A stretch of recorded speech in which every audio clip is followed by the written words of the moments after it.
Hi, everybody. Welcome back to Samara Builds, Building a Better Life. Today, I have the very fortunate opportunity to interview a vet who goes by the name of Kyle. If you know this person in real life, please do not say their name. Don't say how you know them. He is going by Kyle for a reason, and we want to respect that. Just a trigger warning, this conversation we do talk about PTSD, and it can get pretty graphic in our conversation. We talk about mental health and everything that comes with that. As you know on my channel, I don't shy away from details, so we get into the details. But here we go.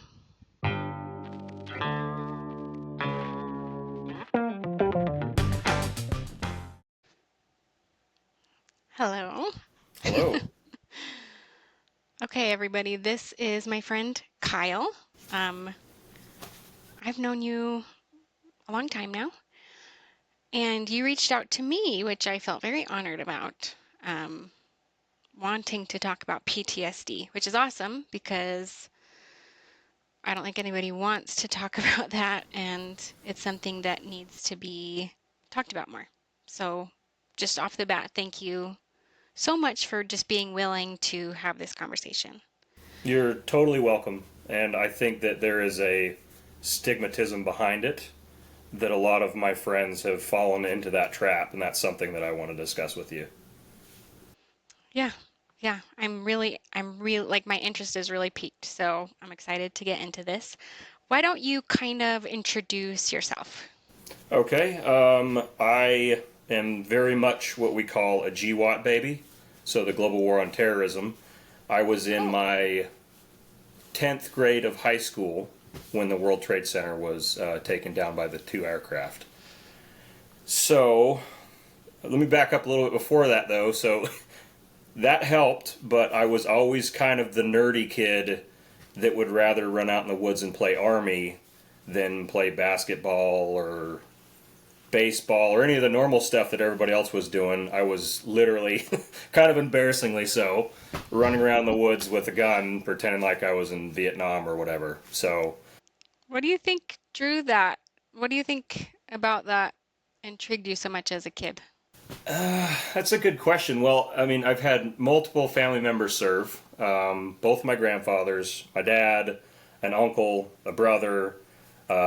Oddly enough, my son, he just finished his process to join the Air Force, so he'll Wow. be yeah he'll be he'll be the last branch that we need to check off the family bucket list. So every branch has been fulfilled. But That's I don't cool. know. I don't know if it was the cheesy '80s action movies with Arnold Schwarzenegger running around in the jungle. I truly don't know what it was, but I was always drawn toward it. Completely honest, that's all I ever wanted to do. I wonder how many vets have Arnold Schwarzenegger to thank for them serving. I'd say it's definitely more than me. That's not the only person I've heard tell that pretty much that same story. Um, but yeah, so I don't know where that drive came from. It was just what I've always wanted to do, and luckily, not luckily, but during that time of war, they'd take anybody. You got a limp, you don't have the highest IQ. Cool, buddy, you're in the army now. So I actually graduated high school early to join the army. Oh, So I graduated 2 or 3 months early and then immediately went. I actually had my 18th birthday in basic training, which oh my was pretty gosh. wild. Yeah, most of the people there were a little bit older than I was, but I didn't have any issue with it. So, yeah, so I joined the Army. I joined the Army with a Special Forces contract, and that basically puts you in what we call a pipeline to go straight from basic training to getting your Green Beret. So I started that process. I started that out and did fine in basic training, things like that. Then you go immediately to airborne school. I actually got held back one class in airborne school because I busted my knee up a little bit.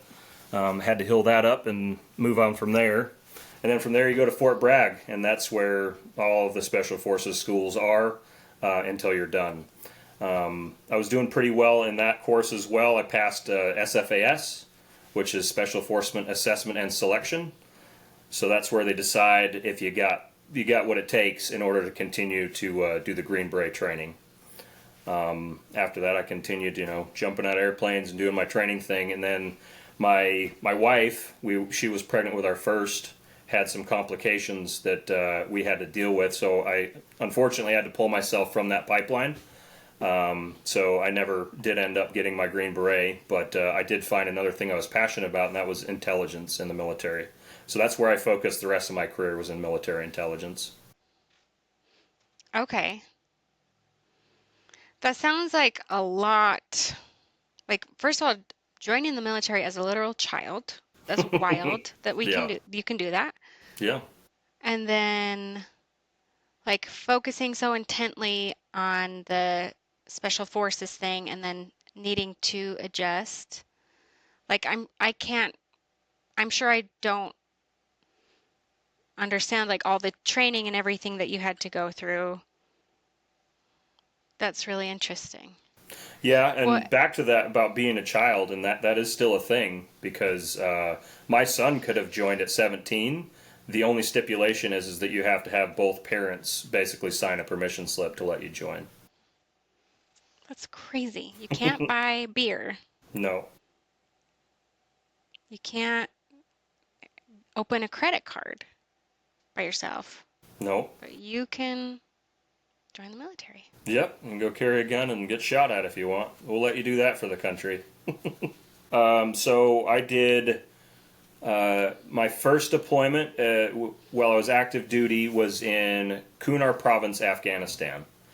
This was 2007, and during that time, Iraq was in shambles. They were having a real rough time there. There was a couple different attempts at Fallujah. They finally got that settled. So the entire workup for my deployment, the only thing that was in the news cycle was Iraq, Iraq, Iraq. And so when I got orders to go to Afghanistan, I kind of thought to myself, I'm kind of missing it. It seems that all the action was in Iraq. So on my way to Afghanistan, we were all kind of thinking we're going to have a easy, kind of chill deployment, and it turned out that that was not the case at all. So the province that I was in, Kunar Province, is pretty famous. It in that province is Korengal Valley, and even if you don't know it, I'm sure you've heard of it and just maybe have forgotten. They call it the Valley of Death for a very amped reason. There's two different documentaries written about that province that I highly suggest anyone watch. One is called Restrepo, and that's named after a young man that was killed there, and the other one is called Korengal. Very eye-opening, very enlightening. It's very easy for me to say, you want to know what it was like, go pop in either one of those documentaries, and that's what that region was like. It was, we called it the Wild Wild West for a reason. So that was where I really bit my teeth in combat. Gotten multiple different gunfights, sometimes a couple times a day. We'd call them troops in combat back then. I don't think that's a cool term. We'd call them ticks. So your buddies would be like, did you get in a tick today? Yeah, I got in a couple. That is, we were probably 9 months into that deployment. We were driving literally on the way to Korengal Valley, and I was in the middle gun truck out of three. So middle gun truck, there's another truck in front of me, another truck behind me. We're driving up the road, and we start getting contact, right? We start getting shot at from the mountainside to our left. I call out my direction and distance. That's what you're supposed to do. Call out distance, direction, and a description if you have what the bad guys look like, what they're using, what they're shooting at you with. I call that out and start engaging the bad guys with my 50 caliber machine gun. It's a cyclical weapon that's supposed to fire fully automatic. You pull the trigger and hold the trigger down, bullets keep going until you're out of bullets. I pulled the trigger, one bullet came out, and then it stopped. I was like, what's going on? So I go through, things that's muscle memory to me is to work that problem and make that weapon work for me again. So I pull back the charging handle, let it go, pull down the trigger, fully expecting to shoot as many bullets as I want, but as I did that, one single round fired again. I was dealing with my own problems. I didn't realize at the time that the truck behind me, they were having weapons malfunctions as well. And sadly enough, the truck in front of me, it was a younger kid in the gunner's turret, and he was hiding, for lack of a better term. He didn't want any part of it, so he was hiding down inside of the truck. So, again, this is me being able to think about it afterwards. I didn't realize that the entire mountainside was shooting at me because the other trucks weren't shooting back at him. So, I had to work through that system. As I realized that weapon was no longer going to function for me, I had to transition to a weapon that I had built up on my turret. And as I did that, that's what exposed me to the mountainside more. I was instead of being tucked down like this, I was up top. At that same time, very, very interestingly, I see a black dot after an explosion up on the mountainside. This is a split second thing though. I see a little black dot and it's like shaking like this, but I can see that it's getting closer. Here's where I have to cut back to my childhood again. So in these action movies where they're shooting these RPGs. Do you know what an RPG is? A grenade thing? Yeah, so it's a rocket propelled grenade, and it shoots out of a tube. And anybody that's ever seen an action movie knows what they look like. In the movies, it makes a little whoosh sound like it's like a firework, like a bottle rocket. In real life, they don't sound like that. It's a big boom on one side, and then when it hits whatever it's aimed at, another big boom on the other side. So I didn't hear the whoosh like you see in the movies, so I was a little disappointed in that. That little black dot was the RPG coming for me. They were aiming for my turret. Luckily, they missed by, I'd say, a foot or so. The RPG blew up. There was a cliffside behind me, so it blew up on that cliffside.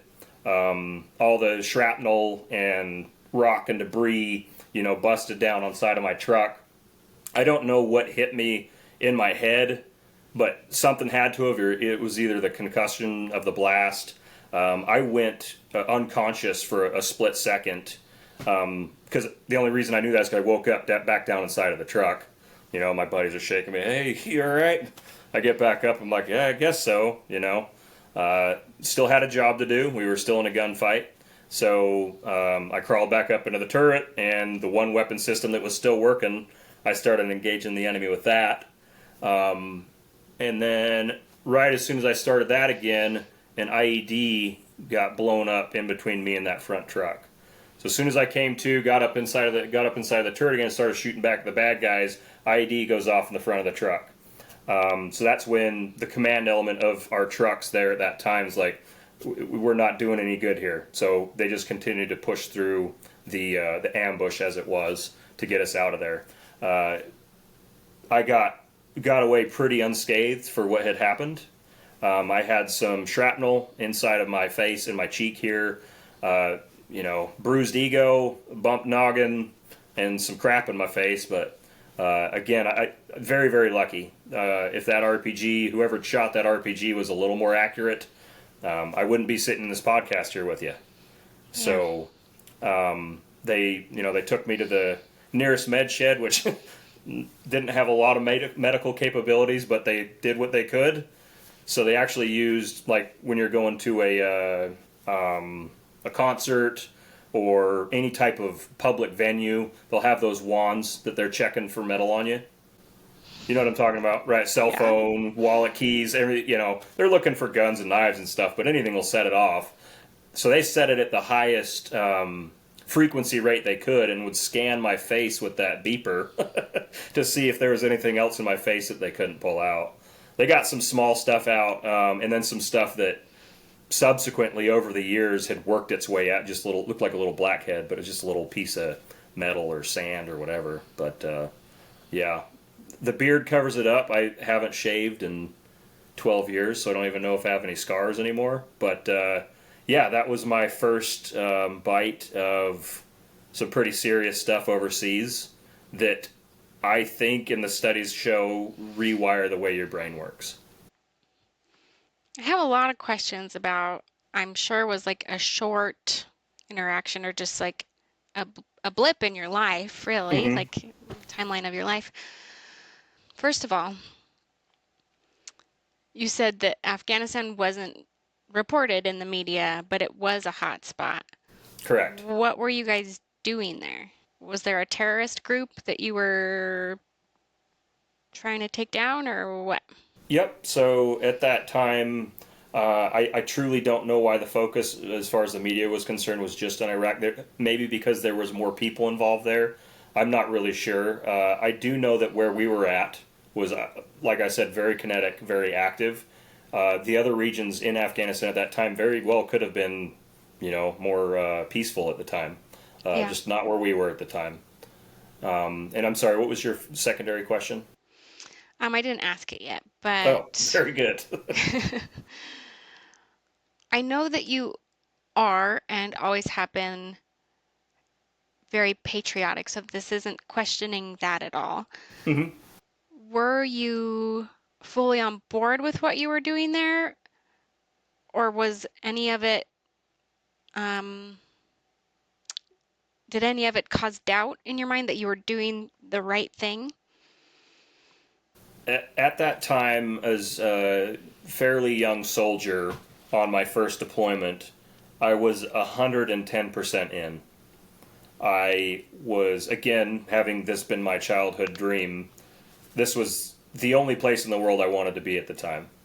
Uh, on top of that, obviously, with what happened with the World Trade Center on 9/11, that just amped up my generation even more to go do Yeah. something about it. And at the time, I truly believed that we were doing the absolute best thing in the interest of our country. Um, and then I really see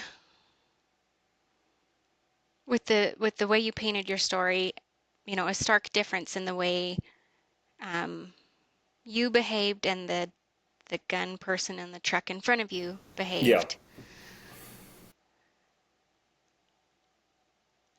I resonated with the first person hiding, which is why I'm not in the military. yeah, I understand that, and I, to be honest with you, I did have the opportunity to discuss his performance, and it was not my proudest moment. I said some things that I probably shouldn't have. I belittled him quite a bit, and I do regret that. He was expected to do a certain job, and his lack of ability to do that very well could have cost me my life. Right. And he needed to understand that, but the way that I explained it to him, probably not the best. I was pretty hot headed about it. I should have taken some time off before I went and talked to him about it. Yeah. I was gonna ask, did he get shit back at the base or whatever? Absolutely, Yeah. 100%. Yeah. His truck commander told me to go talk to him. So it wasn't I just didn't barge in Right. and Right. start yelling at the kid. It was Yeah. his team was suggesting that I go yell at him. Yeah. Yeah, Yeah. Based on what I know, I don't think the military teaches healthy conflict resolution, so say it probably ain't so. not that surprising. It's different now. Things have changed a lot, and some things for the good, some things for the bad. But that is one of the areas in which it's changed is conflict resolution and changing the way that you handle things. I know Interesting. even as early on as basic training, the drill sergeants, drill instructors. I don't think it matters what branch anymore. They can't. They're not allowed to cuss at you. There's a lot of insults that they're not allowed to throw your way, whereas it used to be they could pretty much do or say anything they wanted to. Okay. Okay. So you get back, or you get kind of cleaned up, kind of Mm-hmm. some medical care, Yep.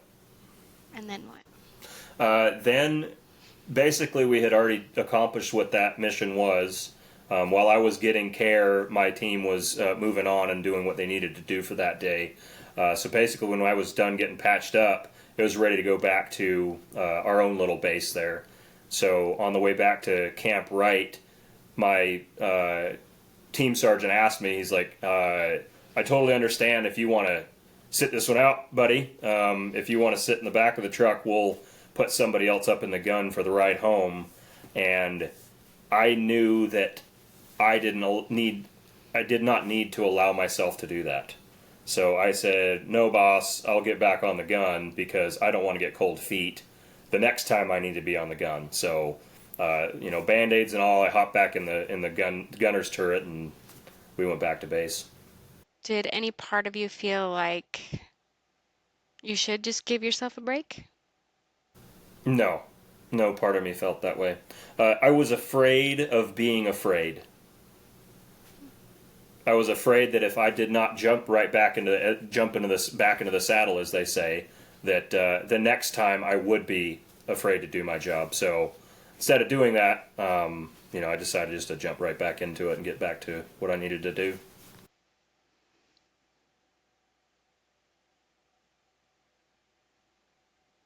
It's a lot to Okay. process, huh?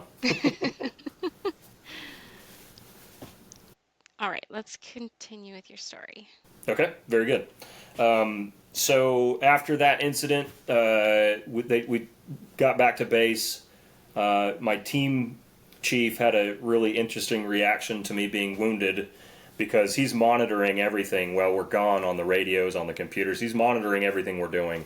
And he was, didn't go on that mission. He had stuff to do back at our little base there. So as I got back, again, physically I'm pretty okay. I have my faculties. I'm not unconscious to the point where I'm not punch drunk or anything like that. I open the door and I have all my heavy crap on to go, throw it in my room. He is on the other side of the door and he looks me in the eyes and he smacks me upside the face. And I was shocked, to say the least. And conflict resolution, right, like you're talking about, he didn't have the emotional capacity to tell me what he wanted to say. And so that smack in the face was, you scared me to death, dude. Don't ever do that again. So the smack in the face was a big hug and a kiss, but bro code, I guess, So that was it. That one little instance there, I think that will forever be with me. I found it very odd, and also I understood it at the same time. So that happens, and then he asked me, he's like, hey, do we need to call your wife? And I said, absolutely not. You're not going to make Mama Bear angry with this, buddy. We're going to safely sweep this one right under the rug. Didn't happen. Yeah, never happened. What are you going to explain your cuts on your face? I cut myself shaving. I don't know. We'll worry about that when we get there. So I tell him absolutely not. He's like, right on, buddy. I didn't want to call her anyways. Cool. Thanks, man. Go start doing my thing. I think I was just out of the shower. He runs over. He's like, hey, man, the company commander needs to talk to you. I said, okay. That's not his boss? Yeah, his boss. So our big boss, and it's not every day that he wants to talk to anybody, let alone me. He'd want to talk to my team leadership and things, but generally not me. So I pick up the phone, and it's our major there, and he's, hey, Jones, heard you got in some trouble today. I was like, yeah, I'm doing fine. Would you like us to call your wife again? And I said, no, absolutely not. He's like, roger that, totally understand, click.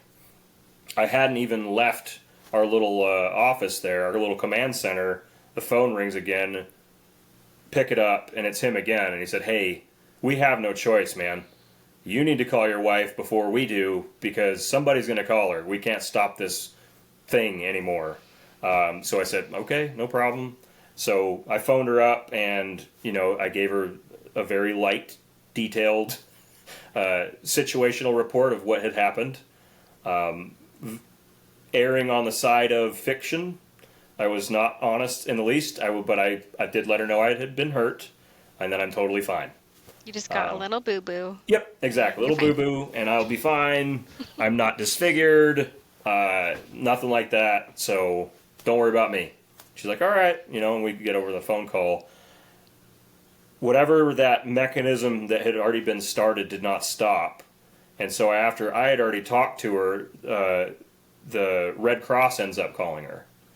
I think that's just a program, so just in case, the family's not in the dark. They're never left in the dark. Someone always tells them. But it's also very impersonal. It's some random caseworker or whatever their job title is that calls my wife and explains to her that I've been shot in the cheek. And then she asks more questions because that's not what I told her. I said I got a little scratch on my face. Yeah. Okay, he got shot in the cheek. Which cheek? And the person behind the phone didn't have any more details other than that. So she was like, did he get shot in his butt cheek? Did he get shot in his face? She didn't know, And Yeah. then so obviously that's where she really broke down and took that really, really difficult until we were able to talk again, and I was able to calm her down a little bit of the situation that had happened. Yeah, so that situation kind of put her in a different place too, as it would, and I don't think that afterwards she cared for the army much more, Yeah. and I can't say I blame her. Maybe she has some PTSD from that too. She very well could. Yeah, I would have to ask her. Yeah, that's interesting about the Red Cross. I would get it if you were like dead or seriously maimed. Yeah, but again, big government decisions rarely make sense. Right. Yeah, and so to err on the side of caution, I think they just end up shotgun blast. Everybody gets called. Yeah. All right, let's continue. Alrighty. So that was my closest call on that particular deployment. We had some other instances that happened, but I wasn't wounded or injured in any way. Saw some pretty horrific things from our standpoint as far as the Americans and the Afghan people as well. A couple ones that really stick with me. There was a combat. There was a group of trucks moving through, so we call those various things a convoy, whatever you want to call them. They're moving through a village, and they're moving at a pretty high rate of speed. That's kind of the norm. If you're moving in a tactical formation, you move with a purpose, even if you're in a truck. So they were moving at a pretty high rate of speed.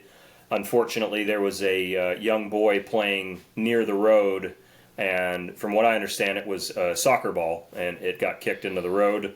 He ran into the road, and a 15-ton war machine with an 18-year-old behind the wheel. There's nothing that kid could have done to slow down in time. I'm sure wherever he may be right now, if he's watching this, it's I'm with you, brother. It's not your fault. There's nothing you could have done, but it is an unfortunate thing. So that little boy, obviously, he was killed on impact, and we had to go assess the situation to the parents, to parents that don't speak English, that are crying and grieving in their own language. There's not much that obviously that we can do in that situation, and this will curl some people's toes, but it's a reality. The best we can do in a situation like that is to give the family money, and so that's what happens. Yeah. Hoping that they don't have any resentment back towards us, and creating future Taliban fighters or what have you, but that's really the only option that we have. I mean, things like that happen here, Absolutely. but I think that language and culture barrier makes it 10 times worse. Yeah, and that's why I think that's another reason why that one will stick with me forever, because again, I've dealt with similar things here in the States, but to be able to try and console a family that's besides themselves with grief, speaking a million miles a minute in a language that I don't understand at all it was pretty rough. Yeah. And honestly, I don't know what else you would do besides money. Yeah, we don't have a lot of grief counselors that go to combat with us that are readily available. So Yeah. if we had a chaplain or a chaplain's assistant near us, that might have been something that they would have been tasked with. But as far as I know, that we didn't have the those types of options around us. Okay. Yeah. And then continue. Yeah. Okay. And then some other little things that just seem to add up to your mental state at that time. I'll just rattle through a couple of them real quick. Ones again that have stuck with me. we had an elderly gentleman that came into our medical facility on our little base complaining that we had wounded him with some of our artillery. He came in, he did have some shrapnel and had some lacerations on him. And of course, what we do, we're supposed to do what we think is right. They patch him up, they send him away. Turns out that a couple weeks later, he had actually injured himself by building IEDs, and one of them went off, and that's how he injured himself. And then he comes into our base, we patch him up, he leaves, builds more IEDs that kill U.S. soldiers. So even when you're trying to do the right thing, your head gets pretty twisted when stuff like that happens. Yeah. Yeah. Talk about mind games. Yeah. That's Yeah. insidious. We had a couple little boys that would hang out outside of our little base there, and they would help us if we were just going up the immediate mountain, not on like a big mission or anything. They would help us. They would carry. We call them our Sherpas. You know, they'd carry stuff for us, and they were cute little kids. One of the little fellas, as I was sitting down by a creek bed with him, they all wear long sleeve shirts that go down to their knees, and then long pants as well. And he always loved my tattoos. He'd always point at my tattoos and look at them. And so we were sitting by the creek, and he rolled his little sleeve up, and he had taken a ballpoint pen and drawn tattoos all over himself. Obviously, he kept them below the sleeves or above the sleeves. I'm sure his parents would not have been happy if they found him. But one of the trips that they were making up that mountain, and because I know there's nothing I could have done, but I'm very grateful that I wasn't there for that. I grew a very close relationship with that little boy because I had a little boy at home. He was very friendly to us, very honest seeming, and bad guys have a say too. So he was helping some other people up the mountain, and they took some artillery fire that unfortunately killed him. So I lost my little buddy that would help me up the mountain.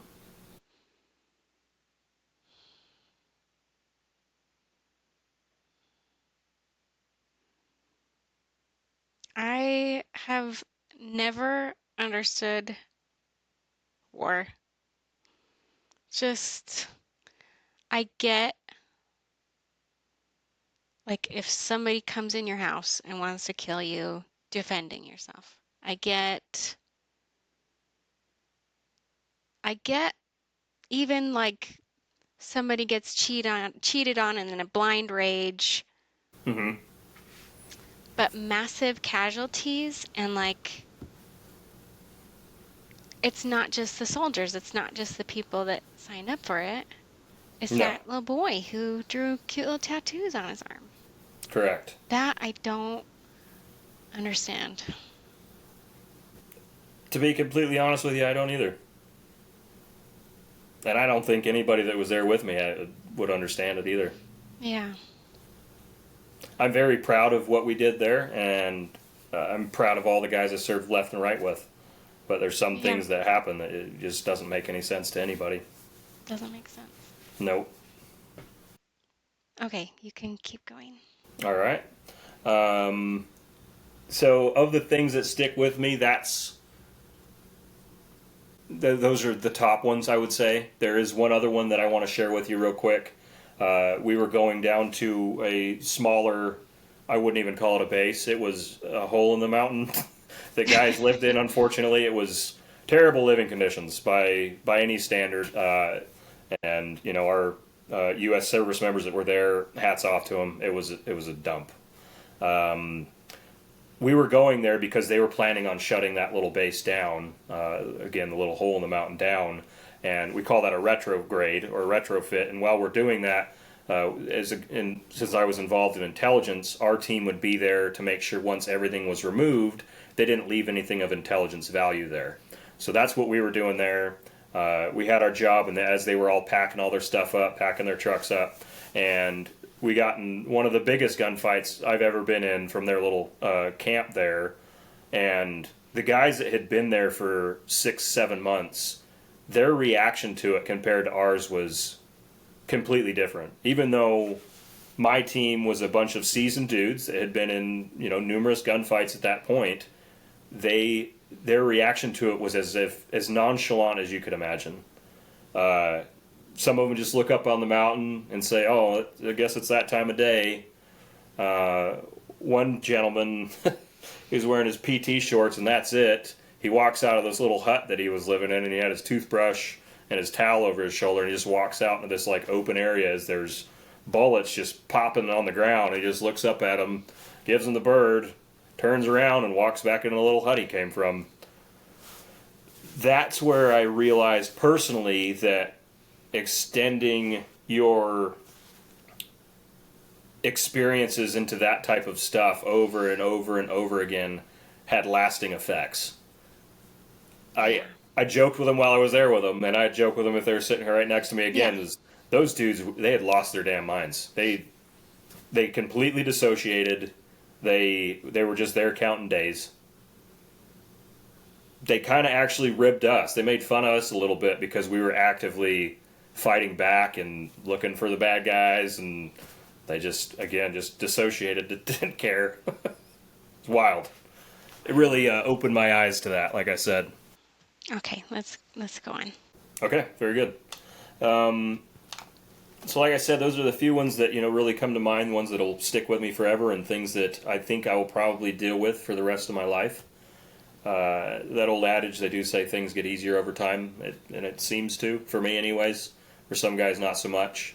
So I finished up that deployment, and then I came home, and I stayed in the Army for only a couple more years after that. After that, as I got out, looking for my new career. Then you start looking at. How old were you at this time? So I was 25. Okay. Yeah. So your frontal lobe is now hopefully developed. Yeah, I don't think that'll ever happen for me, but some people will get to experience that. Yeah, so did my time, and again, I think that some of those things that had happened with me, I probably would consider continuing. I knew that it was becoming more and more difficult for my wife and my little boy for me to be gone all the time. So the next thing I say is going to be even more confusing to you, because I did stay home. Tried finding a normal person job like Best Buy manager, assistant manager, whatever, and none of those did it for me. I did apply to become a game warden, a law enforcement guy. Again, I failed my interview because they wanted me to open my Facebook account and then just let them rummage through it. And my response was, well, then bring me your photo albums from your wedding day and let me rummage through those. Yeah, they didn't think that was a funny comment, so I never had the opportunity to re-interview with them, but I started contracting for the military at that point, though, and it was kind of the best of both worlds for me at that time, because I was somewhat local, but I also was still able to scratch that itch. I was still able to associate with military guys my age, still able to go play Army in the woods and play with guns and stuff like that. And that worked out pretty well. As I was thriving in that contracting world, bigger and bigger opportunities came up, and then an opportunity for one of the bigger contract companies came up, kind of fell right in my lap, and it was an overseas contract. And I said, well, this is going to be tough to sell to the wife, fellas. I truly don't know what she's going to say. And then they told me how much they were willing to pay me. And I said, well, that will definitely help me argue my point a lot more. So I went and had the discussion with her, and again, I was probably less than honest with her. We always have that stupid mentality that you're protecting others by not giving them the whole skinny of it, but I basically told her that I was going to be in a training role, it was going to be very safe, I was going to be, back behind the line the whole time, and so on and so forth. And so she agreed to let me do that, and then I spent the next 3 years back in Afghanistan again, so... I want to pause right here. Yep. So you're back home with your wife. Yep.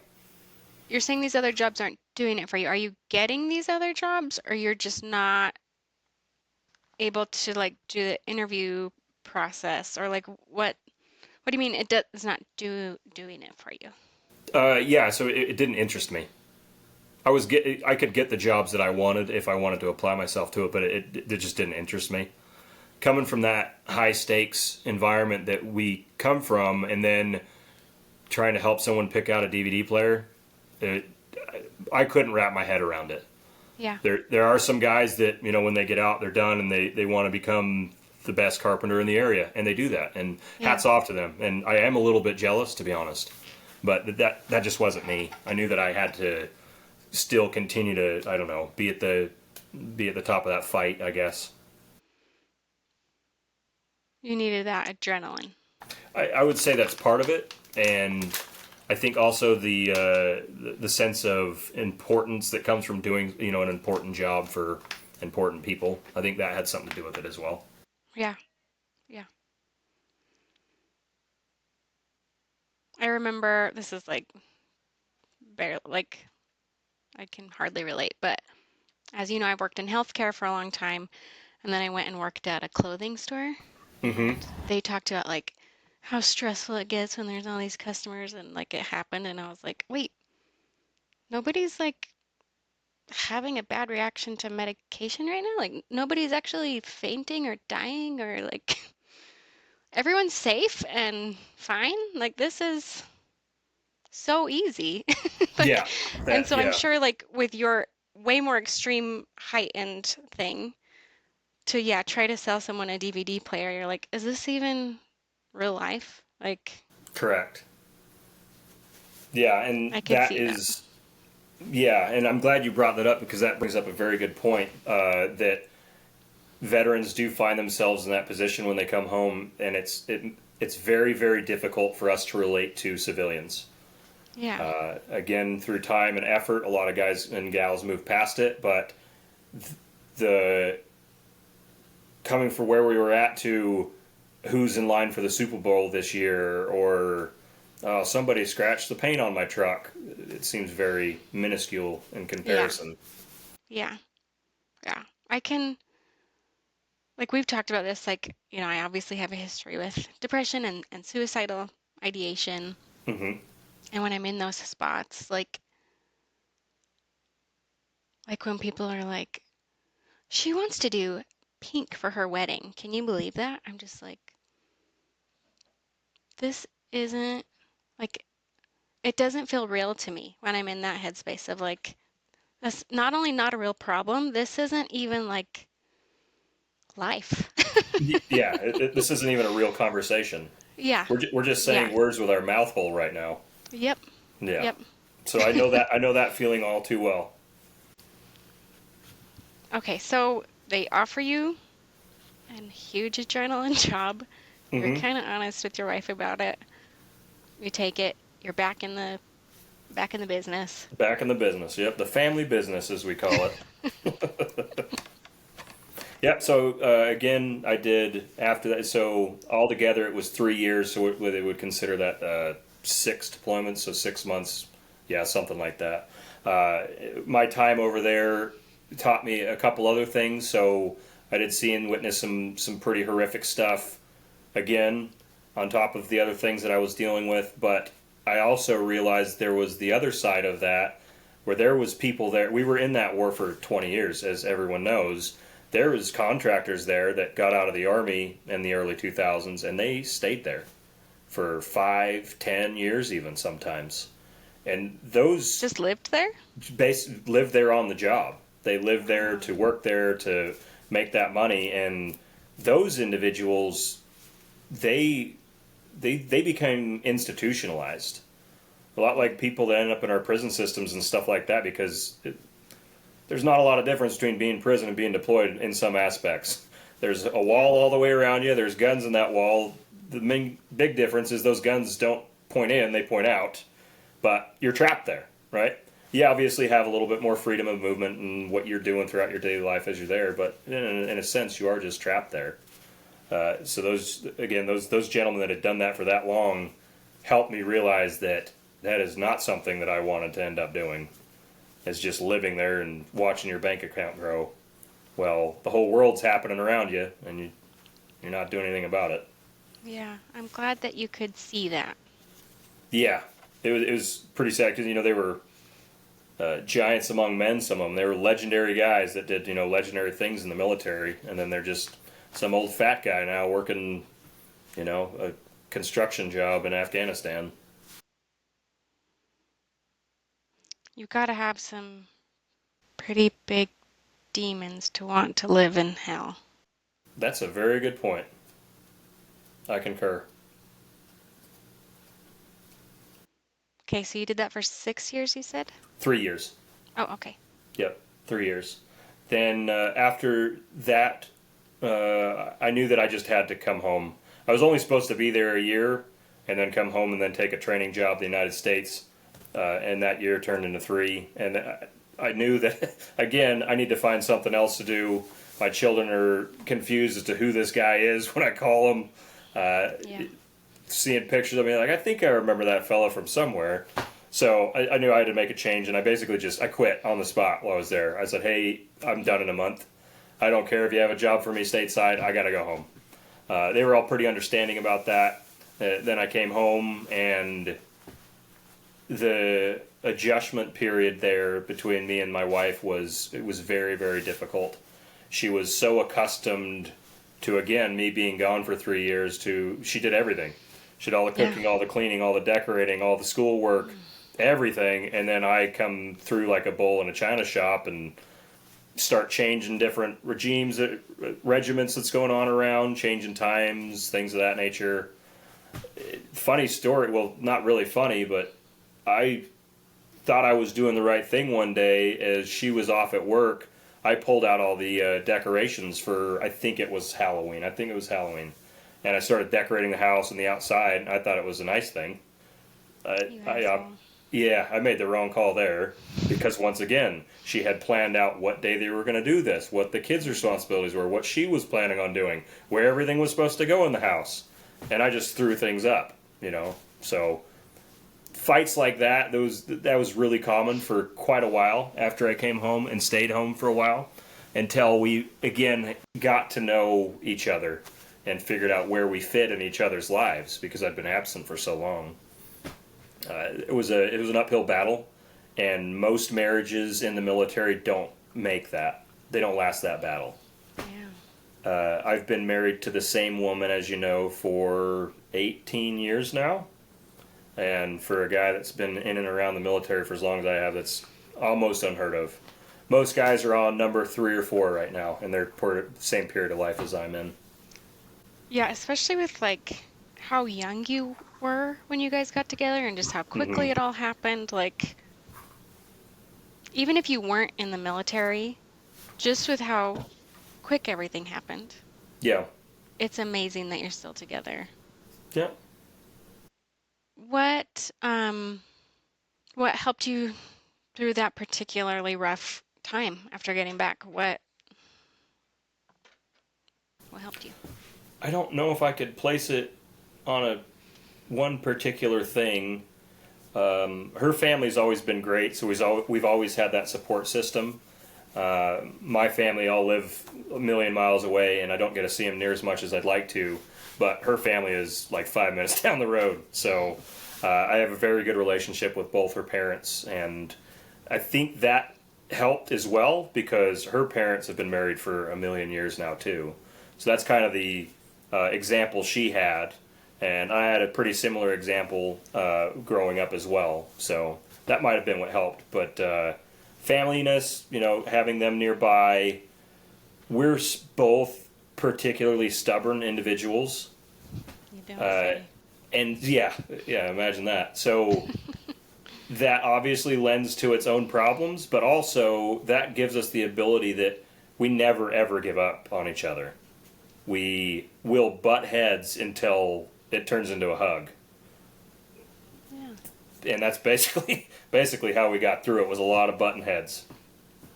So it sounds like you guys had a really good support system Hmm. close by that you both loved and love and trust and rely on.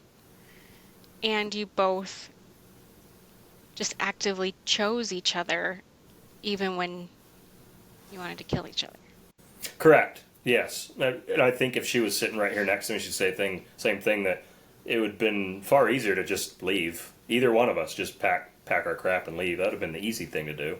The hard thing was to stay here and work it out.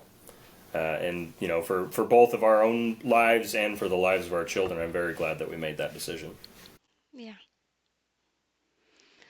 Um, during that time, were you aware of, or your wife, or like was your PTSD an issue? I'm glad you brought that up because it took me a couple years down the road to realize that that was one of the major causes that I was dealing with internally, that I was projecting externally on not only her but my kids and everybody around me. Her her stubbornness again, and her ability to see that is, I don't recognize it as much as I should, but she makes decisions for her daily life to help me not have any issues with the things that go on in inside of my head. She knows that I have to sit with my back against a wall facing the nearest entrance or exit to any establishment. So, movie theaters, she knows what seats I like. Restaurants, she knows where I would like to sit, and she'll tussle her way in there. She'll elbow somebody out of the way if that's the seat that she knows that I'm going to pick.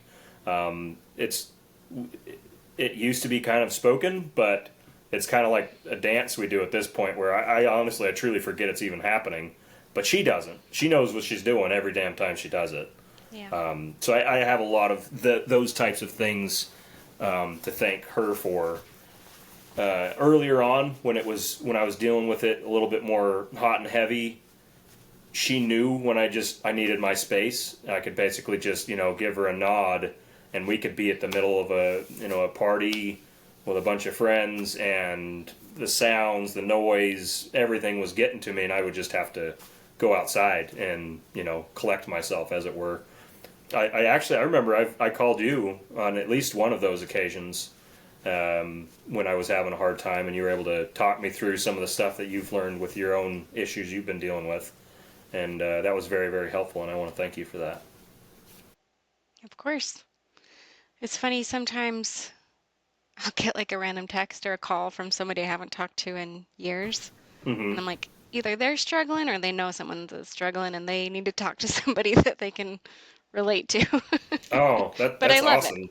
It's good. It's Yeah, good. that's great that you're able to be there for people like that. Yeah. Did you guys go to couples therapy at all? No, we never. We have been to couples therapy, but that was very early on in our relationship.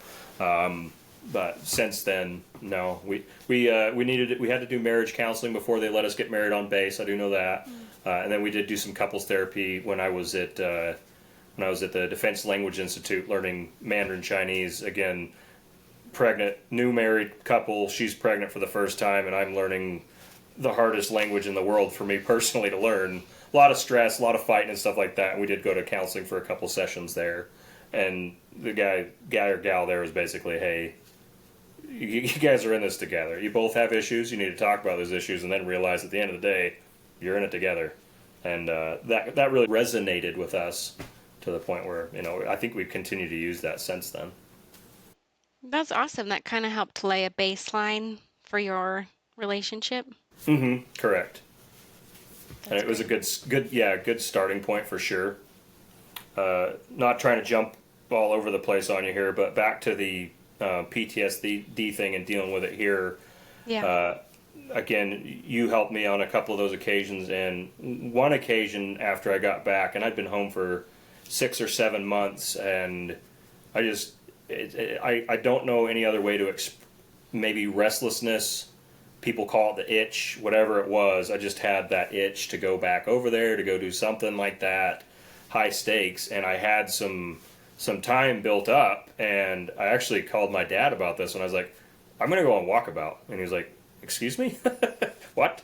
I was like, "I'm not feeling it." You know what I mean? Like I'm just gonna go walk out in the woods. I'm gonna take a knife. I'm gonna take some rope. I'm gonna go out in the woods. I'm gonna be there for a couple weeks. If you need anything, call the home and they'll come find me.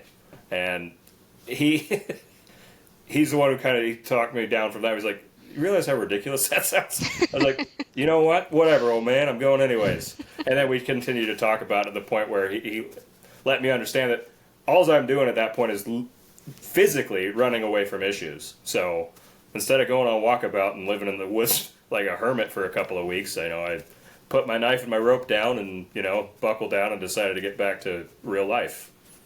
That's so funny because I remember you running away with my older brothers when we were little. Like that was your guys' thing. Like Yeah, I don't think I ever grew out of that, at least. I don't know how far you guys ever made it, but you were always scheming. Yeah, we were scheming about something, but a lot of Tom Sawyer and Huck Finn kind of stuff going on with that. Not quite the same, but yeah, we did try that a couple of times. This time I was a whole ass man. I was going to do the same thing. I was going to go run out in the woods by myself and stay for an indefinite amount of time. So what did you do instead? I don't remember if there's any particular thing that I did instead of doing that, other than putting my stuff down and saying, you know what, you're probably right. I probably just need to stay in the area and figure it out from here. I do think it probably had something to do with after I came home from my contract deployments, I didn't work for almost a year. Me and the family had a lot of fun. We did a lot of stuff, went on some vacations and stuff like that, but I didn't work at all. So it could have been, very much just being restless on top of dealing with my PTSD that caused me to want to do that. Yeah. Yeah. I guess suicide is kind of the ultimate running away. Yes, absolutely. Have you ever struggled with anything like that? No, I personally, I've never considered it, but I have unfortunately dealt with that problem ever since I didn't know it at the time, but ever since I joined the military, I was joining a brotherhood and sisterhood of people that feel there's no other way to handle their life than to, take it themselves. I've lost a number of different friends. I've known far many more than that have taken their own life. I've literally wrestled the gun out of one of my buddy's mouth at one point. So one of the big things I did want to talk to you about is the number 22 gets thrown around all the time from all the people, all the different media outlets out there. It gets thrown around all the time. But to whoever is going to watch this and listen, you need to realize that every one of those 22 a day is a person. It's not just a number that, that needs to get thrown on a bumper sticker. Every one of those 22 people is a person with a family, with loved ones, with brothers and sisters that serve with them in the military, that they decide that there's no other way out. And every time it happens, it breaks all of our hearts at the same time. Yeah. It's no less tragic or senseless than like those little boys you think about that died in Afghanistan. Absolutely. But it has a agree. terrible stigma to it. Yes, it does. And again, kind of self-deprecating once again, it's our alpha personalities, things of that nature. Our split decision immediately after that happens is, and I've heard it said by some of the people I hold closest to my heart that have lost somebody to that, another fellow veteran or teammate or whoever that ends up taking their own life, that the first thing that comes out of their mouth, well, that's the coward's route. It's the coward's way out. And that's how they're dealing with it. So they say that. I don't feel that that's true, but I do know that some of the people that are grieving those individuals that have taken their own life, that's how they feel about it. It's wrong. It's not the coward's way out, because as I've studied this stuff myself, and again with your help as well, that person that is dealing with that at that time thinks they're doing, from what I've understood and been explained to, they don't think it's going to matter to anybody once it happens. Yeah. Yeah. If anything, it's going to be easier for everybody. Yeah. So I have a question for you. Okay. Somebody that's dealing with that, it's very easy for me as someone that's not dealing with that to tell someone you will be missed. It's not going to be easier for me if you decide to go through with this. So how do you truly make that person feel and understand that? First of all, that is the best thing that you can say to somebody who is suicidal. Very good. That's true. Like, that's it. That's what you say. Okay. You say, Very I good. love you. Yep. I need you here. You're important. You're worthy of love. And it is so hard to take that in when you're feeling that way, but eventually it gets through. Okay. Just got to keep at it. Yeah. Yeah. Okay. So, if you don't mind, I have another question for you. What's the best way to explain to someone that prior to making that ultimate decision, please reach out to me or others first? That's a good question. I think just saying, hey, I'm not going to judge you. I am not the person that thinks that this is cowardly or that you're just wanting attention or anything like that. I am your friend. I love you so much. There's literally nothing you could ever say to me that would change that at all. And because I love you so much, I want to be there for you. This is for me. It's not about you. This is for Ah, me. I need to be there for you because I love you. You're worthy of love, and I'm not going to judge you. I love That's that. what I would say. I love that. Because me personally, I've had many instances where afterwards, that's the only thing I can think to myself is, why did you just not call me, dude? Like, please, Yeah. at least give me the chance to screw it up. You know what I mean? Yeah. But when you're not given that chance, then, we have an additional type of survivor's guilt that you're dealing with, too. Yeah. Or you can say, if you don't even want to talk about it, let's just have a safe word. If you text Mm-hmm. me the word dragon, I know I need to come to your house. And we don't even have to talk about it, Okay. but I'm going to sit there with you. Something like That's a that. good idea as well. Very good. Depression and suicide, like we've said, are already so stigmatized, even outside of the military. Mm-hmm. Even me. Like, I can't tell you how many old men have said to me, you're too pretty to be depressed. No. And in the What does that even military, mean? exactly. As you've been telling your story, I feel a lot of machismo, and the military definitely brings that out. It Mm-hmm. fosters that. And so with suicide, of course, it's a cowardly thing, like the opposite of machismo. Mm-hmm. Do you want me to expound on that a little bit? Yeah, yeah, You bring up a very, very good point, and it's taken the military as a whole a long time to get to where they're at. It's still not perfect, but slowly that stigmatism has been chipped away at. It still has a long way to go. There there are commands and things of that nature that'll tell you nobody's going to look at you differently, blah blah blah, and then you do end up having to go speak to somebody, and guess what people do? They end up looking at you differently.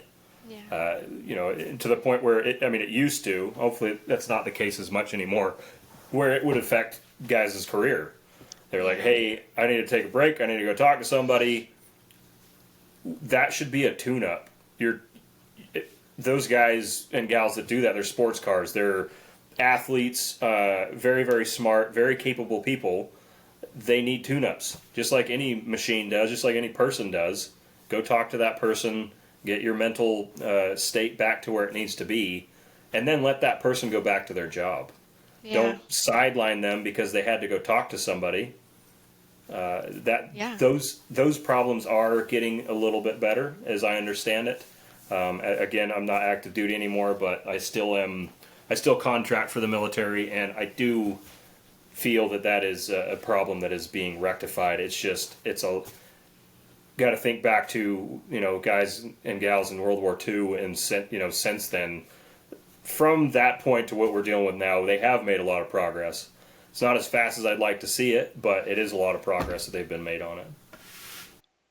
I have heard that from people in the military where if they're struggling, they don't want to get help because it could affect their career and their ranking and their friendships, which is horrible. Like literally the worst way to deal with mental health. And I keep thinking back to you joined at 17. You were a literal child. Mm-hmm. And you see the advertisements for the military and it's all about like join the brotherhood. You're going to be part of a team. You're going to be making a difference. And like I think all of that is true, but I do think that they market towards people who are looking for camaraderie and brotherhood and a group. I know enough about your background to know you went through some hard things growing up too. Mm-hmm. And I can imagine a lot of people in the military also did. And I'm not saying that with like a stigma for people in the military. I'm just saying that's what I see from the people who I know that are in the military. Not everybody, obviously. Do you think this is just theorizing here? Mm-hmm. Do you think if they put any importance on mental health in the beginning of joining the military, it would help long term with PTSD and things like that? I I've never been asked that question before. I'd have to think on that a little bit. I think, yeah, any type of general awareness of it prior to joining would be helpful. Are you talking about like giving somebody like a psych eval prior to joining the military, or just bringing an awareness to it? Maybe a psych eval. I mean, I'm sure they do some version Yeah, of that. they certainly do. Yeah. And then like having mental health be one of your trainings. Like, Yeah. Yeah, that would make sense to start it at that early point, and I could do a follow up with you here in about 3 months. And we'll use my son as a guinea pig, and we'll see what he's been taught in the basic training that the Air Force offers him. great. This is not a stab at the Air Force, but if there's any branch that's going to incorporate that first, it's going to be them. They have a lot of money, and they usually Yeah. producing stuff pretty quickly. So Yeah. I'd say yeah, I that's the don't disagree with opposite of that a decision stab. at all. I you're not casting any sort of shade on the military if you think we're a bunch of broken people, because by and large, a lot of us are. A quick funny story about that: when I was at DLI, again, young soldier, newly married, new to be father, learning a difficult language. Some of my soldiering skills kind of fell behind. I was late to a couple formations and things like that, and my first sergeant called me into his office. And any veterans that are listening, that's never a good thing. You don't want to be called in the first sergeant's office. But, I knew that I'd been screwing up a little bit. And I was going to go take my licks and deal with it. I go in his office and he asked me what's going on. And I kind of, gave him that. And then I also, because, I was pretty new to the Army still, I did give him a bit about my background and some of the hardships and things like that I faced back home as a child. And he had this smirk on his face. It wasn't a disrespectful smirk at all, like an understanding smirk. And then he kind of leaned forward in his chair and he said, "That's you and 90% of the rest of the Army, buddy." And then I just kind of had to come to terms with it. I was like, you know what? He's right. So we're going to have to learn to get through this together, I guess, boys. So it's something, it's a little bit of tough love, but it is what I needed to hear. Like, the other guy sitting next to you that made it on time today, he's got some stuff he's dealing with too. Sometimes some ownership of that, and then, still being responsible to do your job is what we need. So I took that to heart, and I still kind of apply that today. So Um, I mean, as we have both said, I hope it's getting better, but um, my dad was in the military, and just like talking to other people that were in the military as well, it sounds like the way people deal with their problems is alcohol. No, that doesn't check out. I'm sorry. Yeah, drunk as a sailor is a term for a reason, right? Yeah. It's beyond that. It's not a coping mechanism per se. People do use it for that, and it becomes that. But it is a cultural thing. It is Yeah. culturally accepted that as a young soldier, you're not only expected but encouraged by your peers to everyone go get hammered drunk every night of the weekend, come back to PT on Monday morning still really hungover. Again, I hope that culture is changing a little bit.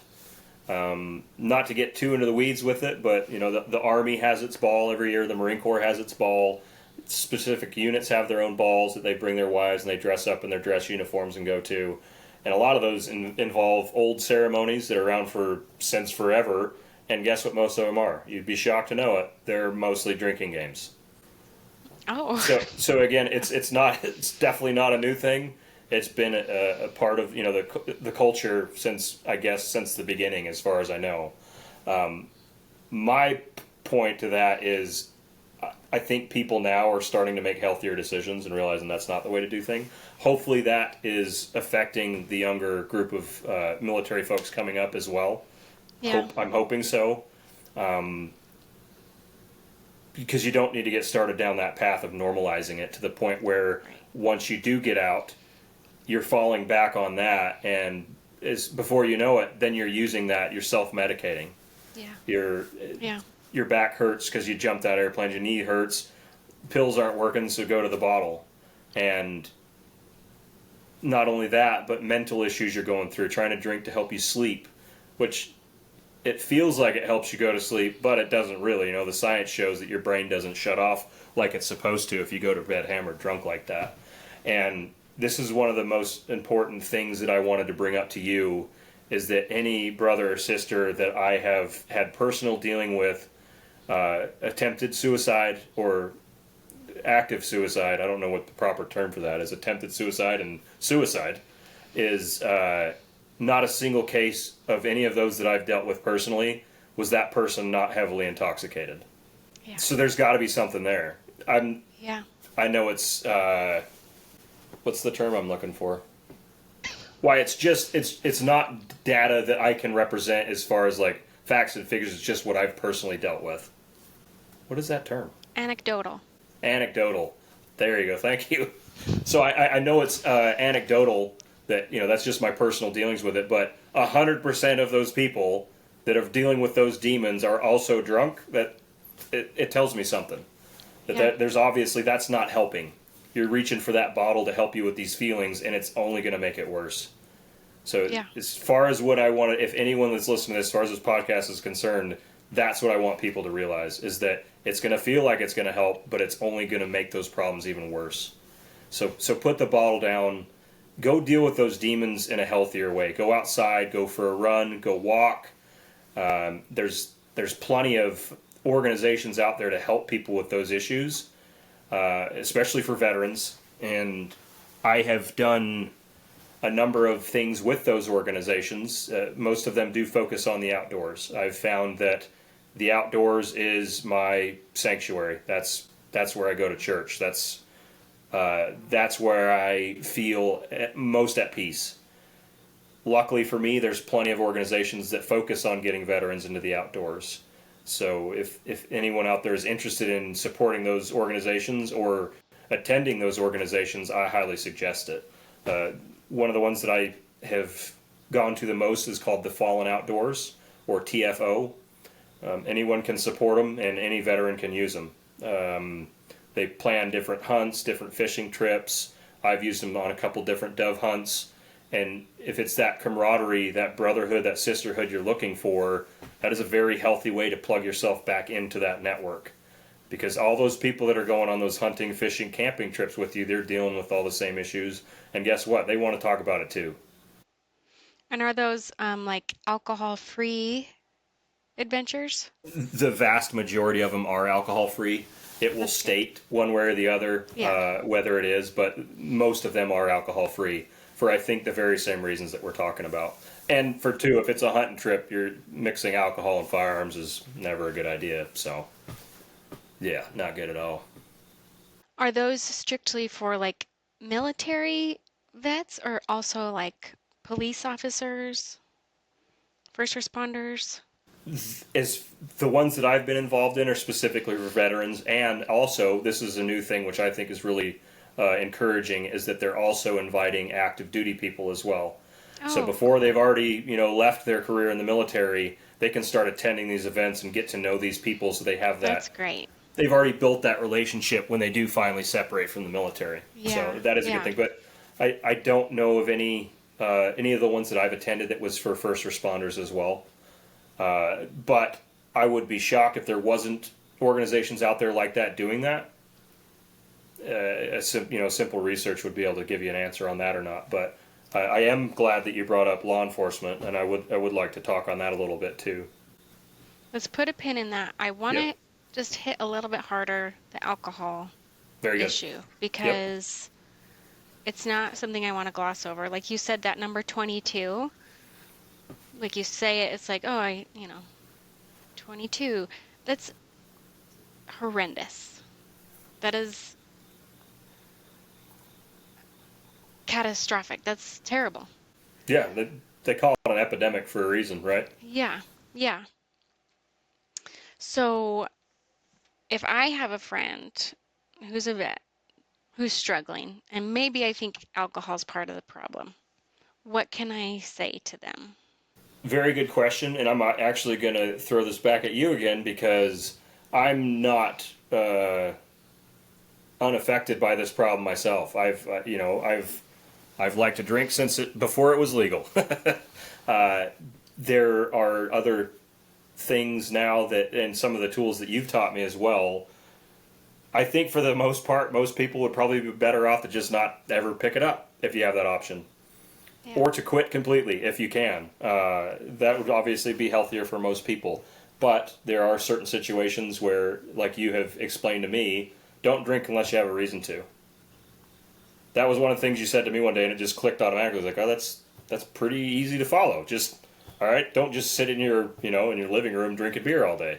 Don't just crack a beer because you got done with work at the day. That's not a reason. So if you're going out socializing with your friends, if you're going out to a nice dinner, birthday parties, things of that region, just have a reason instead of just customizing it to be an everyday thing. So that would be that's where I would start it. But somebody that's actively having that problem already, I would, and as a civilian like you are, I would suggest to them finding these organizations that have fellow veterans in them that can talk about the issues that they've been dealing with as well. Yeah. If those aren't available, I will tell you this personally. This can't go to everybody that listens to this, but you personally, if you ever find yourself in that situation, you better give me a call because I'd love to talk to them about it. Uh, Okay. I hope that that as time goes and these problems get more light shined on them. There's a lot of veterans out there that feel the exact same way that I do. That we kind of fell into this culture that is hopefully changing once again, but it's not doing any favors for anybody. Maybe attack it from a physical health standpoint, Mhm. as opposed to mental. Maybe that might be one way that you can wrestle that problem with a veteran that you're dealing with. Because instead of you just pinning, hey, you have a problem, you're drinking because of your mental problems, make it more about a physical thing. Like, hey, man, physically, it's not very good for you. There's some other things that we can do that are better about it. Yeah. And drink a lot of soda water. That's a suggestion I have.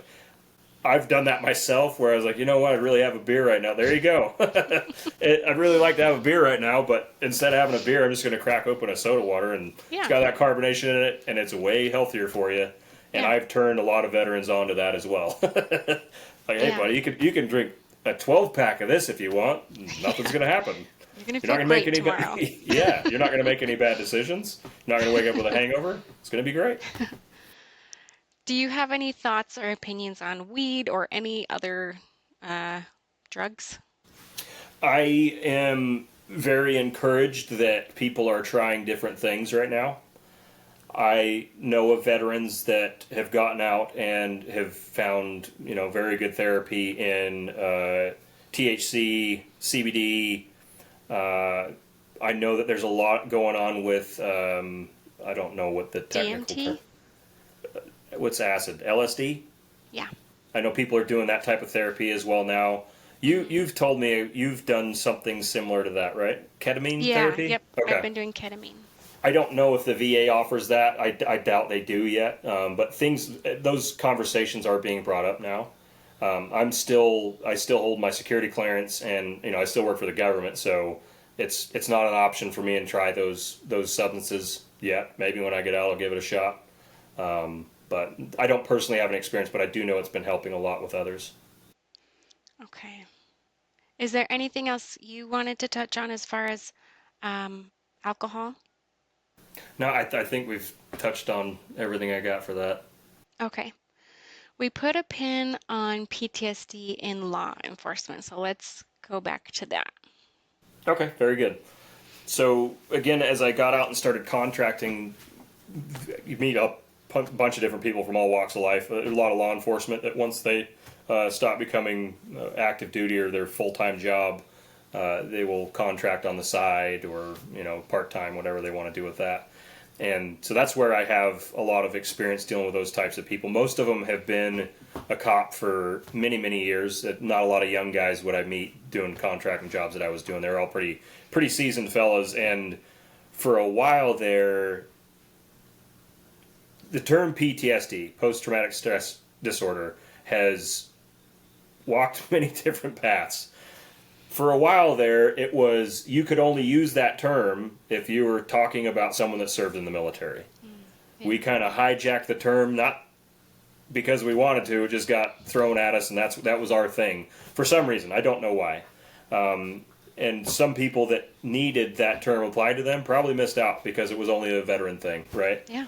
Yeah. On top of that, then it got to the point afterwards, and hopefully we dial it back a little bit. I've got a pretty good sense of humor. I like to joke around and stuff of that nature, but I think there's some terms, especially that term, where some people will apply it to because, like, they failed a test and they're going to have to take a test again soon, and they have PTSD from that. Is not PTSD at all, as you know, I know, and anyone really knows. But using that term in jest like that, I think it just kind of it affects it negatively, because then someone's truly dealing with it, and you're talking about the test you just failed. It could be a trigger for that person. So it's, again, that term, it's just kind of interesting to me how it's morphed so much. But I was working one particular job with a gentleman that I'm not going to say his name, but he was a SWAT cop for numbers of years, and then he was a counter narcotics cop, undercover guy. And I don't know how them boys do it. That's an interesting life they lead, but they do it, and hats off to them. He had been involved in 3 shootings doing his thing as a cop, and he actually ended up shooting 3. The 3 shootings he was involved in, he shot 3 people.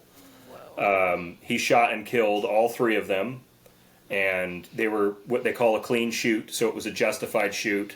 He was very much in the right. The guy pulled a gun on him first, that sort of thing.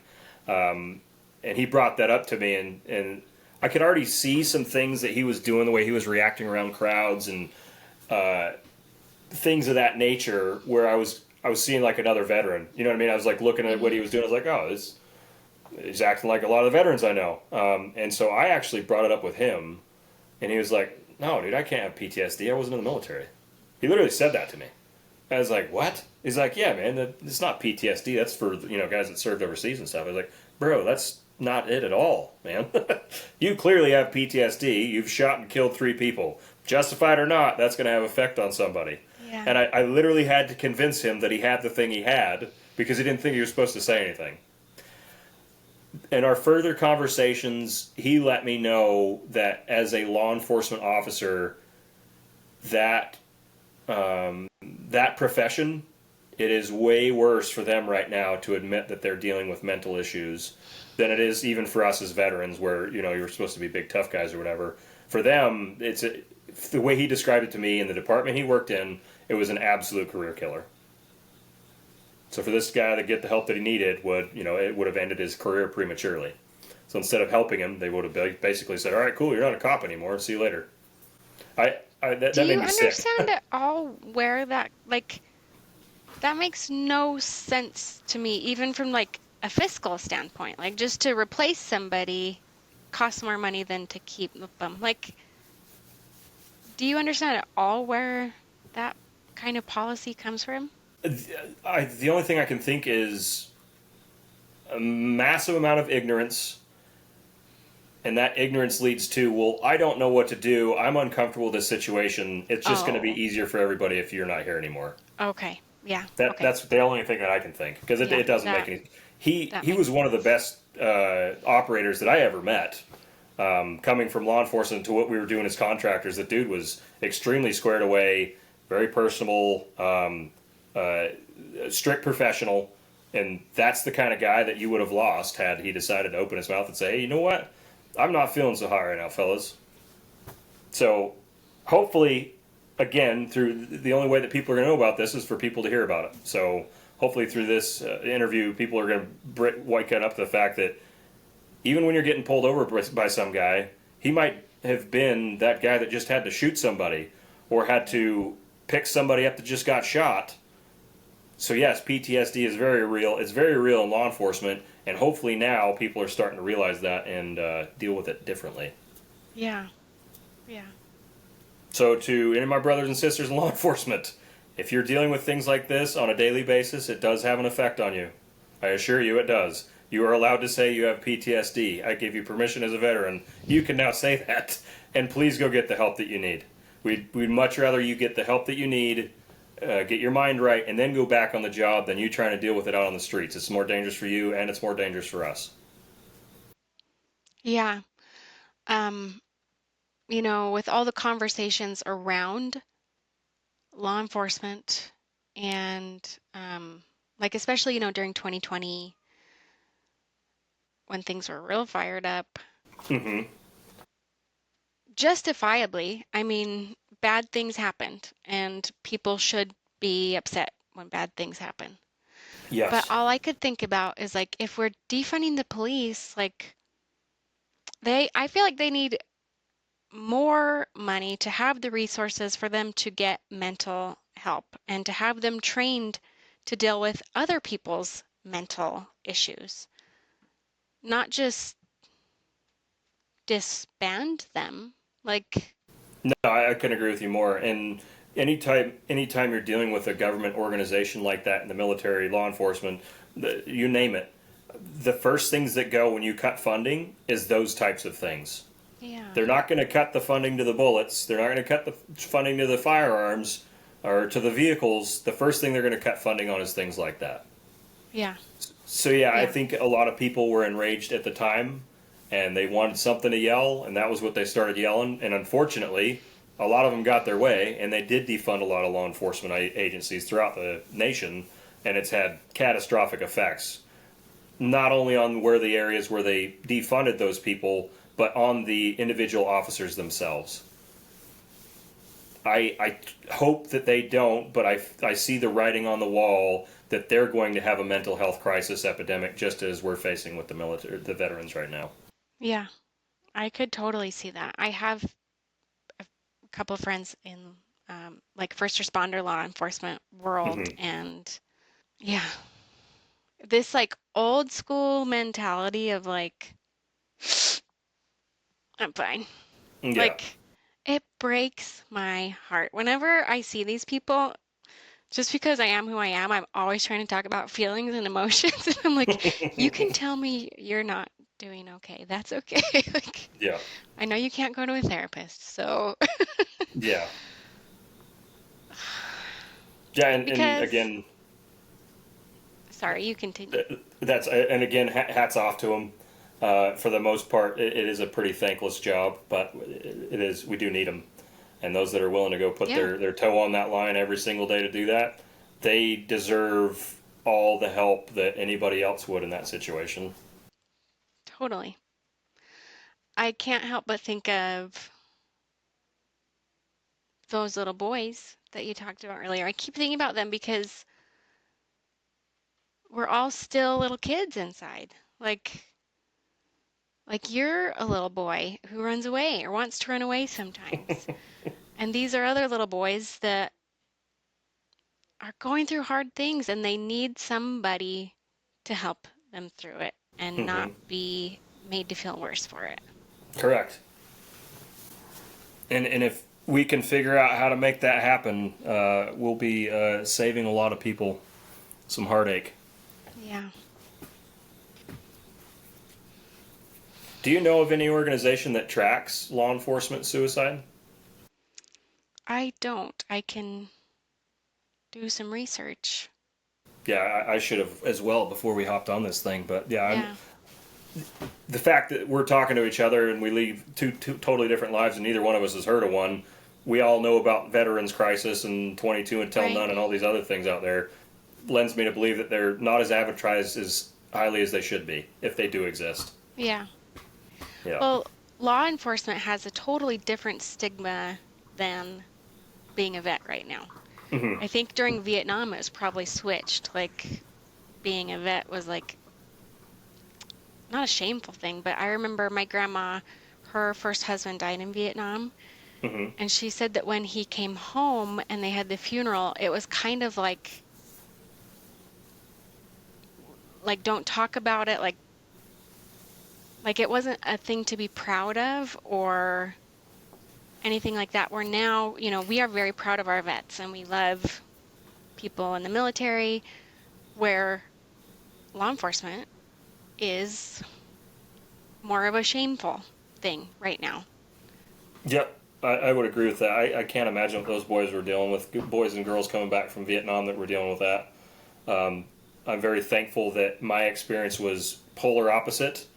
To be completely honest, I think that our modern culture right now idolizes the veteran community probably a little too much, to be honest with you. At the end of the day, we're all still just people. Yeah, we decided to sign that dotted line and serve our country.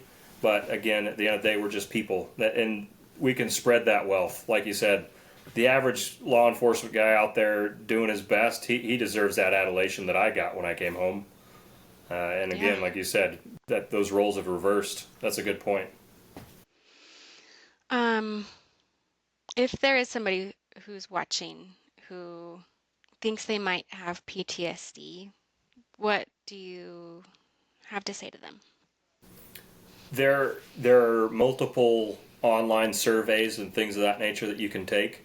Most of them, they're very anonymous as well. You're not putting any personal information. Simple questionnaire asking you different scenarios and how you deal with them, things of that nature. What goes on in your head. It's going to give you a pretty good indicator if you need to go follow up with somebody else. You need to go find somebody to talk to. So that's where I would start. But bottom line is, if you think you might, you probably do. So you already doing that mental math of, you know what, maybe you probably should go see somebody. Waiting's not going to help. So the quicker that you can tackle that and go to a clergy member or a counselor or brotherhood with military, those type of excursions, the sooner the better. Okay. And what if somebody says, I just really don't want to talk about it. I just really don't want to think about it. If I don't think about it or talk about it, it didn't happen. Okay, that would probably be, I would say that's the category that I fell into. I don't want to talk about it. I'm fine. Like, if I don't talk about it, it'll go away. It's like, again, back to, your inner child is like, well, I'm going to hide from that problem and it won't see me anymore. Yeah. Problem is that clearly doesn't work. To that person, I would say, I'd basically be talking to myself. And what I'd say is waiting and hiding from that thing doesn't make it go away. And in some instances, luckily for me, it wasn't. That thing you're hiding from grows and grows and grows till you can't hide from it anymore. And then that's when you're getting close to that point where you might be one of that 22. And nobody wants that. So, yeah, start, go ugly early, as we say. I like that. Go ugly early. I'm going to tell my therapist that one. It's not the term. Where I heard that term in the military is not what we're talking about, but it Oh. applies to different things in my life that I use now. So I like the term. Okay, was there anything else you wanted to hit on or talk about or Um, I think we pretty well covered everything that I had on the. okay, Kyle. Here on Samara Builds, we're building better lives. Wait, what was the phrase you just taught me? Messy first? Go ugly early. Go ugly early. Go Yeah. ugly early. I'm gonna try to remember that. Go ugly early. How, it sounds like you have done a lot of work in your adulthood. Right now, how are you building a better life?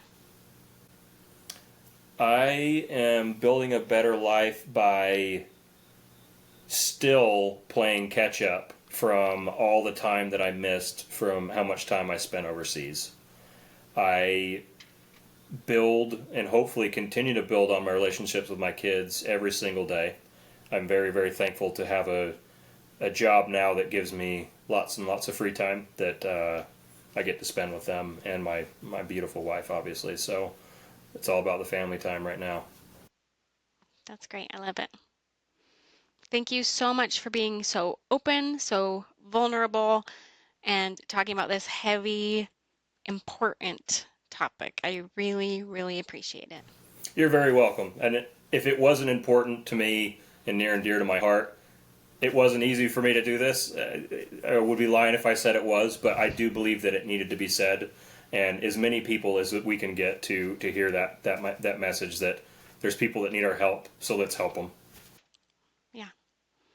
Well, thank you. Thank you for your time and have a good night. You're very welcome. Thank you. Once again, thank you so much to Kyle for doing that interview, being open and honest. Please like this video, subscribe to my channel. If you have questions, he said that he is willing to do another interview with me. And so, like, this is a topic that's very important and very near and dear to his heart. So, if you have any questions, let us know. Hope you're having a good day. Bye, guys.